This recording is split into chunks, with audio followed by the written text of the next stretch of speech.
Halo, assalamualaikum warahmatullahi wabarakatuh. Selamat datang kembali dengan saya di dalam mata pelajaran seni budaya. Oke, saya akan melanjutkan materi yang ada di video sebelumnya. Dalam materi kali ini masih membahas yaitu berkarya seni rupa dua dimensi. Nah, sebelum saya mulai, kembali saya akan bacakan kompetensi dasarnya. 3.1-nya yaitu mengevaluasi konsep, unsur, prinsip, bahan, dan teknik dalam berkarya seni rupa. Baiklah, saya akan mulai saja. Yang pertama saya akan membahas adalah gaya seni rupa.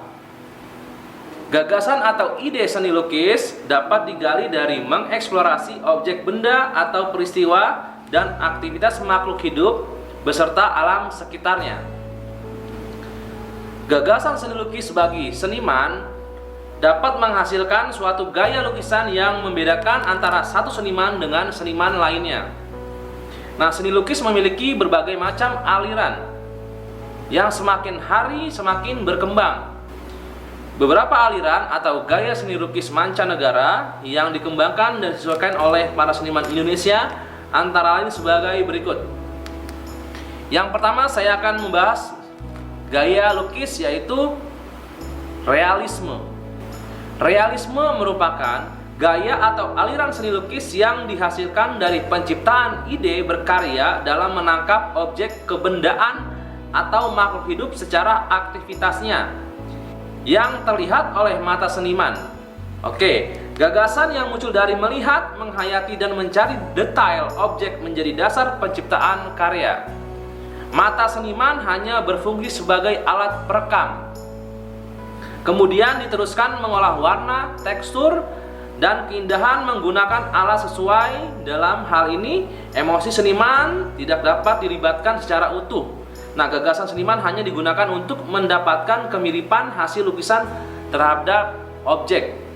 Nah, ini ya, contoh lukisannya yang saya tampilkan adalah gaya aliran realisme. Yang kedua adalah gaya seni rupa atau gaya lukisan naturalisme. Nah, naturalisme hampir sama dengan realisme. Penangkapan objek oleh seniman menjadi dasar pengembangan ide berkarya dan berekspresi. Pada gaya ini, seniman lebih menangkap keadaan alamiah dari suatu objek lukisan.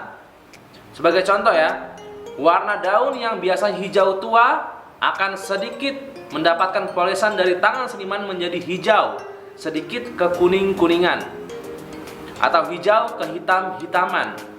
Nah, dengan gagasan mendapatkan efek suasana yang berbeda, warna putih yang tipis-tipis untuk menambahkan efek kabut di pagi hari. Pada gaya naturalisme, kemiripan lukisan dengan objek gambar masih menjadi pedoman ide penciptaan meskipun emosi seniman telah dilibatkan. Oke, itu adalah dalam gaya naturalisme. Yang ketiga saya akan bahas adalah gaya ekspresionisme. Nah, pada ekspresionisme, gagasan dari seorang seniman menjadi tumpuan dasar penciptaan objek. Salah satu ciri pokok aliran ekspresionisme adalah emosi jiwa yang menggebu-gebu dalam jiwa seniman. Gagasan seniman biasanya dituangkan pada media lukis dan tekanan-tekanan ujung kuas yang kuat, warna yang sesuai dengan kondisi keinginan seniman saat itu. Nah, objek yang ditangkap kadang tidak mirip dengan karya seniman karena dalam proses pembuatannya kondisi perasaan seniman selalu berubah mengikuti jalan pikiran. Itulah gaya ekspresionisme. Yang keempat adalah gaya impresionisme. Impresionisme merupakan gaya melukis dengan lebih menekankan pada efek cahaya yang mengenai objek lukisan. Dengan kata lain, aliran impresionisme berusaha menciptakan kesan dengan kontras warna untuk mengarahkan mata penikmat seni. Menikmati karya impresionisme harus diikuti dengan kepekaan rasa terhadap suasana-suasana yang ada pada alam. Nah, kesan cahaya yang diakibatkan oleh sinar matahari, sinar bulan atau sinar lampu adalah cara menggali untuk mengadaptasi gagasan dalam diri seniman. Yang kelima adalah surrealisme. Dan dalam surrealisme ini mendapat perhatian besar bagi seniman yang senang menggunakan hal-hal yang tidak nyata dalam alam semesta, imajinasi, mimpi, perspektif masa setelah kematian, dan figur atau tokoh alam hayal yang memiliki kekuatan besar menjadi sumber gagasan dalam mewujudkan karya surrealisme ini. Jika kita analogikan ya, karya surrealisme ini merupakan lukisan yang menggambarkan suasana animisme dan dinamis. Nah, seniman kadang berperan sebagai pencipta figur atau kondisi hayal baru yang berusaha memperkenalkan gagasan tersebut agar dapat diterima oleh orang lain atau halayak umum. Oke, itulah surrealisme. Yang terakhir adalah gaya abstrakisme. Abstrakisme merupakan aliran seni lukis yang merupakan pengungkapan kondisi kejiwaan dan mental seniman pada saat dan kondisi yang diinginkan tanpa melihat wujud dan isi karya. Nah, gagasan dalam gaya abstrakisme adalah luapan emosi yang menggunakan penekanan ujung kuas bervariatif, baik arah maupun goresannya. Ide yang muncul murni dari sudut pandang seniman terhadap kondisi dan suasana perasaan dengan nuansa warna atau arah goresannya. Oke, selanjutnya saya akan membahas tentang mengidentifikasi teknik dan bahan dalam karya seni rupa. Nah, karya seni rupa dapat dibuat dengan berbagai cara, ya, antara lain dengan menggambar, finger painting, melukis, membentuk, menjiplak, kolase, dan 3M, ya, menggunting, menempel, melipat. Yang pertama saya akan membahas yaitu mengidentifikasi teknik dalam seni rupa. Teknik, ya. Teknik yang digunakan dalam melukis dibedakan berdasarkan cara menggunakan alat untuk mewujudkan gagasan. Nah, teknik tersebut adalah sebagai berikut. Yang pertama adalah untuk realisme, ya, lukisan realisme. Nah, lukisan realisme dibuat menggunakan kuas. Goresan kuas tipis-tipis disebut teknik transparan dan penggunaan cat tebal dinamakan teknik plakat.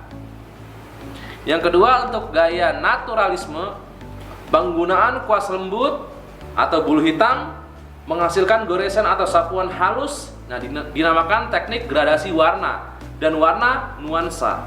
Hasil dari teknik ini adalah warna yang sama dan tidak begitu kontras dengan cat yang tidak terlalu tebal.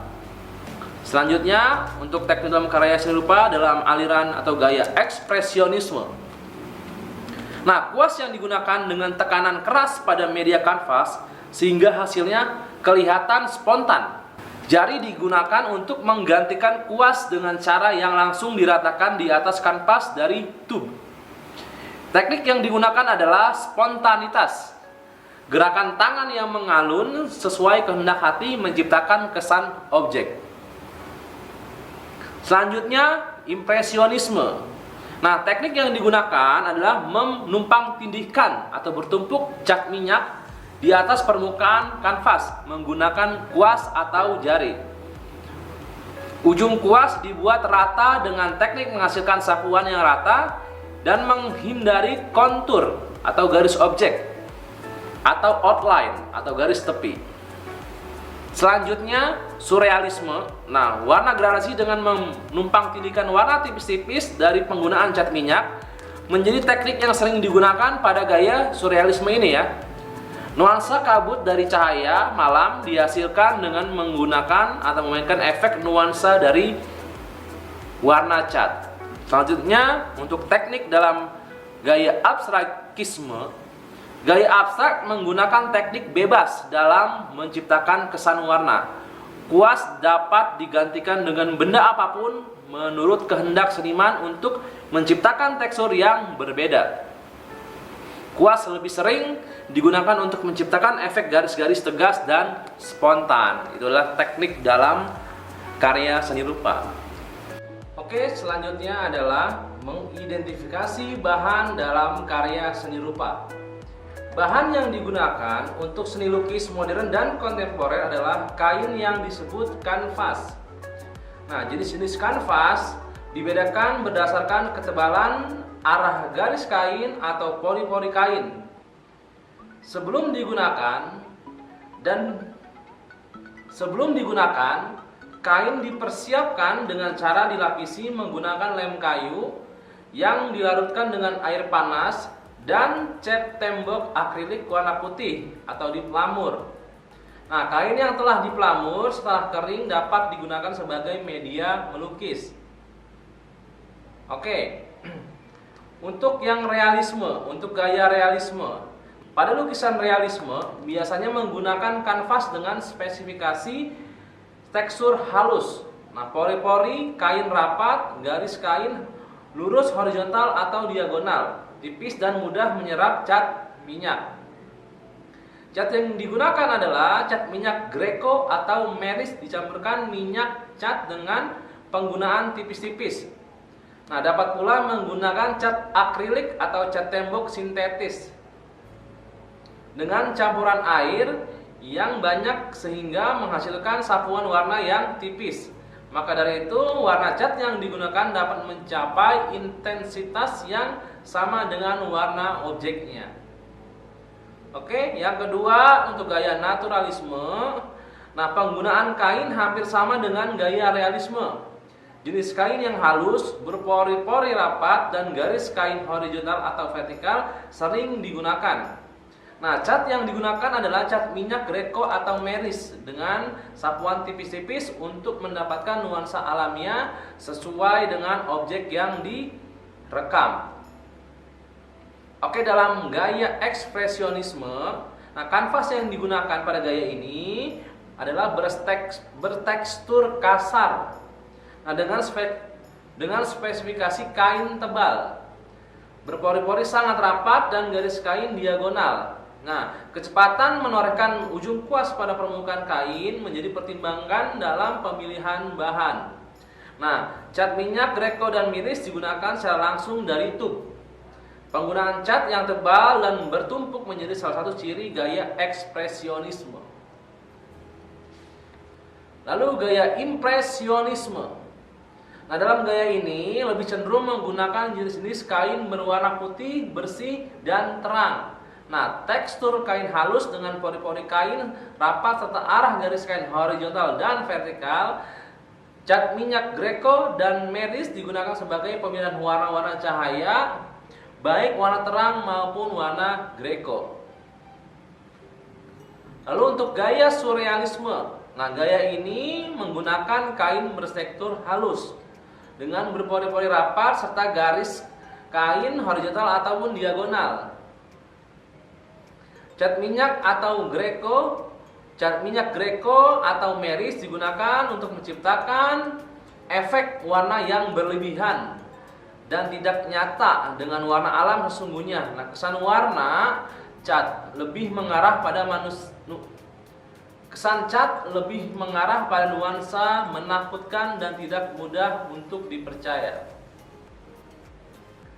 Lalu yang terakhir untuk abstrakisme. Nah, dalam abstrak ini menggunakan jenis kanvas yang lebih bebas. Nah, kerapatan pori-pori kain dan garis kain tidak terlalu diperhatikan. Nah, biasanya gaya abstrak ini lebih menekankan pada permainan pengolahan bahan cat yang digunakan pada tekstur kain. Cat yang digunakan adalah cat minyak Greco atau Meris dengan campuran minyak yang banyak sehingga mampu mewakili ekspresi emosi seniman dalam menuangkan ide-idenya. Penggunaan cat akrilik sering dibuat sangat encer. Nah, disemprotkan atau dijatuhkan pada kain tanpa memperhatikan hasil keseimbangan warna. Nah, itu adalah untuk mengidentifikasi bahannya dalam karya seni rupa. Oke, selanjutnya saya akan membahas tentang membuat karya seni rupa 2 dimensi. Yang sebelumnya kita bahas tentang gaya-gaya dalam seni lukis. Nah, selanjutnya adalah membuat karya seni rupa 2 dimensi. Nah, membuat karya seni merupakan wujud ekspresi dari suatu ide atau gagasan. Nah, ide adalah hasil pemikiran yang berawal dari suatu inspirasi atau imajinasi. Gambaran yang tertangkap melalui ruang imajinasi seseorang dapat diwujudkan dalam bentuk karya seni. Nah, yang pertama saya akan membahas media berkarya seni rupa dua dimensi. Untuk medianya ya. Nah, dalam membuat karya seni rupa dua dimensi memerlukan media meliputi bahan dan alat untuk menggambar. Nah, beragam pilihan media yang digunakan antara lain pensil, konte, pastel, krayon, drawing pen, milipen, dan spidol. Itu adalah bahan ya. Nah, itu adalah media dalam berkarya seni rupa dua dimensi. Yang kedua, melukis di kanvas menggunakan cat minyak. Nah, berikut saya akan jelaskan caranya ya. Berikut saya akan jelaskan langkah-langkahnya untuk melakukan atau melukis di kanvas menggunakan cat minyak. Yang pertama, kalian siapkan peralatan melukis Anda, contohnya kanvas, cat, kuas, palet, pensil, penghapus, dan lain-lainnya. Lalu sketsalah gambar yang Anda lukis. Jangan terlalu tebal. Jika terlalu tebal nantinya akan tembus apabila Anda menggunakan warna yang cerah. Selanjutnya yang ketiga, gunakan cat minyak yang bagus, yang mudah diatur. Setelah itu yang keempat, mulailah mencampur warna yang akan digunakan. Oke, usahakan menggunakan beberapa palet agar nantinya mudah mencampur warna dan warna yang telah tercampur tidak terhapus atau terbuang. Nah, pisahkan juga warna yang cerah dengan warna yang gelap di palet yang berbeda. Untuk yang kelima, gunakan kuas yang banyak agar tidak tercampur-campur. Nah, pilihlah kuas yang ujungnya runcing untuk gambar yang mendetail dari pinggiran. Untuk gambar yang mendetail dan pinggiran. Kuas dengan ujung kotak dan memblok. Kuas dengan ujung yang kotak itu untuk memblok. Pilihlah ukuran kuas yang sesuai dengan gambar Anda. Nah, sebaiknya gunakan kuas dengan serat nilon atau kualitas yang baik. Yang keenam, letakkan kanvas di tempat yang membuat Anda nyaman untuk melukis dan ditempatkan dengan cukup pencahayaan. Yang ketujuh, jangan takut untuk melukis atau menaruh warna. Nah, ini untuk bagi pemula. Karena cat minyak apabila sudah kering bisa ditumpuk dengan warna lainnya. Yang kedelapan, jangan segan-segan menggunakan benda-benda yang ujungnya kecil untuk gambar yang sangat mendetail. Misalnya cotton bud, tusuk gigi, dan lain-lainnya.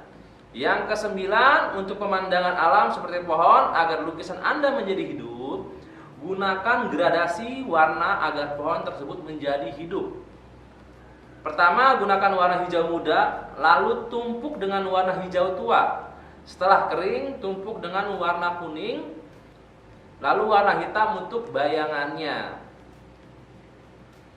Yang terakhir, yang ke-10, apabila kuas telah terpakai semua, segeralah mencuci kuas tersebut dengan air sabun agar tidak tercampur dengan warna lain. Itu adalah melukis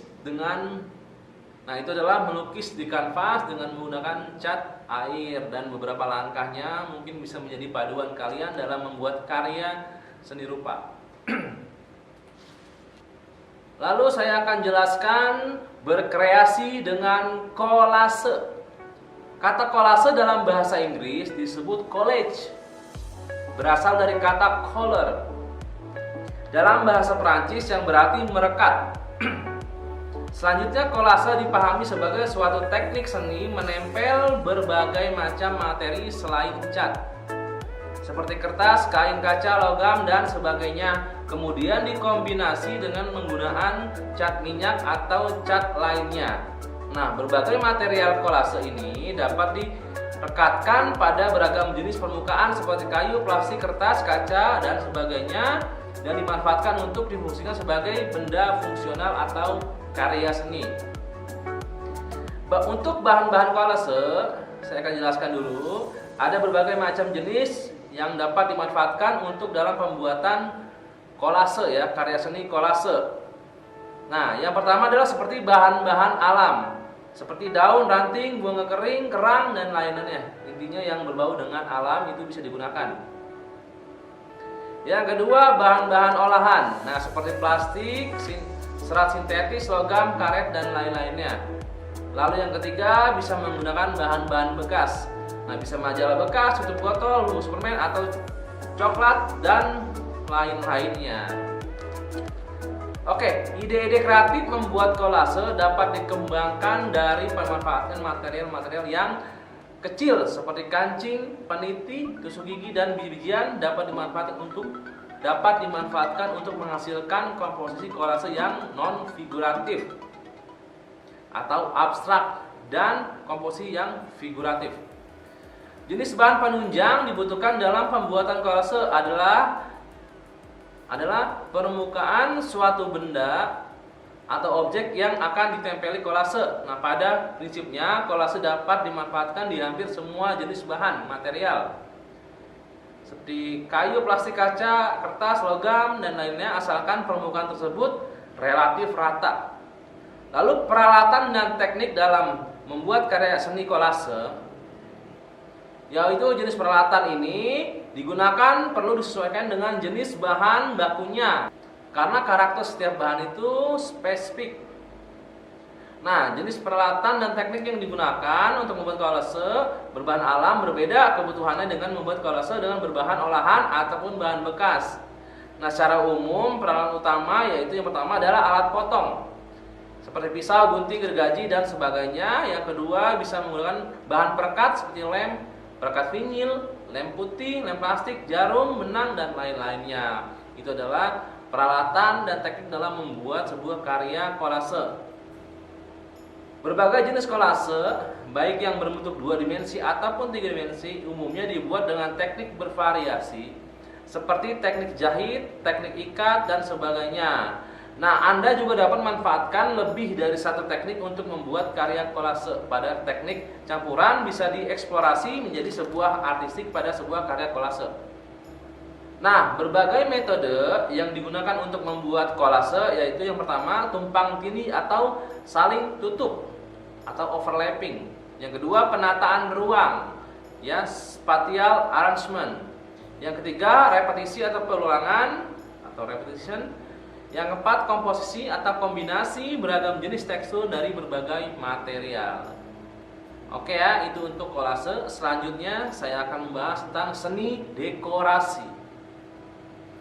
Seni dekorasi adalah seni menghias atau to decor. Seni dekorasi digunakan untuk menghias sesuatu agar tampak harmonis. Adapun yang termasuk seni dekorasi 2 dimensi antara lain sebagai berikut. Yang pertama adalah motif hias. Motif hias yaitu jenis hiasan yang digunakan sebagai hiasan-hiasan tertentu. Jenis-jenis bentuk motif hias antara lain sebagai berikut. Yang pertama, motif hiasan figuratif. Motif hiasan figuratif antara lain manusia, benda-benda alam, fauna, dan berbagai benda buatan manusia. Dalam penciptaan ragam hias ini dilakukan deportasi terhadap bentuk-bentuk asli dengan cara sebagai berikut. Yang pertama, penyederhanaan dari motif aslinya. Yang kedua, menstilir atau mengayakan. Oke, yang ketiga, menggabungkan dengan bentuk lain sehingga menjadi motif baru. Oke, yang kedua, motif hias non-figuratif. Motif hias non-figuratif ini yaitu menggambarkan sesuatu yang bebas, seperti bentuk-bentuk lengkung, garis lurus, goresan-goresan, titik, bulatan, dan sebagainya. Nah, selain jenis motif hias tersebut, masih banyak hal yang dapat dijadikan sebagai motif hiasan. Nah, seperti benda-benda yang kita pakai sehari-hari, sebagai contoh hiasan yang terdapat pada piring, mangkuk, teko, cangkir, dan lain-lainnya. Oke, itu adalah motif hias. Selanjutnya adalah seni lukis hias, yaitu seni lukis yang dipergunakan untuk mendekorasi suatu ruangan seperti ruangan rumah, kantor, wisma, hotel, dan lain-lainnya. Nah, jenis-jenis seni lukis hias yaitu sebagai berikut. Yang pertama adalah ada ada al fresco yang dibuat atas tembok basah menggunakan lem tembok yang mengandung perekat dan air. Yang kedua ada al secco, hiasan yang pembuatannya hampir sama dengan al fresco, tetapi al secco dibuat di atas tembok yang kering. Selanjutnya ada mosaik, hiasan yang dibuat dari pecahan-pecahan kaca berwarna, batu keramik atau porselin dan biji-bijian. Yang keempat ada intarsia, yaitu hiasan yang pembuatannya hampir sama dengan mosaik, tapi bahan yang digunakan adalah potongan-potongan kayu, yaitu intarsia. Yang terakhir ada aplikasi, yaitu hiasan yang terbuat dari guntingan-guntingan kertas atau kain yang sudah dibentuk dan ditempel pada kertas, kain, dan kayu. Oke, terima kasih. Telah selesai sudah materi untuk berkarya seni rupa 2 dimensi. Nah, lalu untuk tugasnya, untuk memperdalam ataupun mengasah tingkat kreativitas kalian dalam seni rupa 2 dimensi, tugasnya adalah kalian buatlah sebuah karya seni kolase. Nah, kolase ini sudah saya jelaskan tadi, bisa menggunakan 3 bahan. Bisa menggunakan bahan-bahan dari alam seperti daun, ranting, bunga, seperti itu ya yang ada di alam. Yang kedua bisa menggunakan bahan olahan. Nah, itu seperti plastik, sintetis, selogam, karet, dan lain-lainnya. Yang ketiga bisa menggunakan bahan-bahan bekas seperti majalah, tutup botol, bungkus permen ataupun coklat, dan ataupun sebagainya ya. Itu jadi ada 3 bahan dalam pembuatan kolase nanti untuk tugas praktek kalian. Oke, dari ketiga bahan tersebut kalian bisa membuat sebuah karya seni kolase. Dan selanjutnya adalah kalian tinggal cari temanya ya, menurut atau sesuai dengan keinginan kalian. Temanya sekali lagi bebas ya, terserah kalian. Kalian bisa menggabungkan dari ketiga bahan tersebut, terserah ya. Sekali lagi bisa menggunakan salah satu bahan atau digabungkan bahan-bahannya. Seperti itu, dan temanya sekali lagi terserah ya, bebas. Jadi tunjukkan kreativitas kalian dalam membuat sebuah karya seni kolase ini ya. Oke, cukup sekian, sampai ketemu lagi di video selanjutnya. Semoga bermanfaat. Assalamualaikum warahmatullahi wabarakatuh.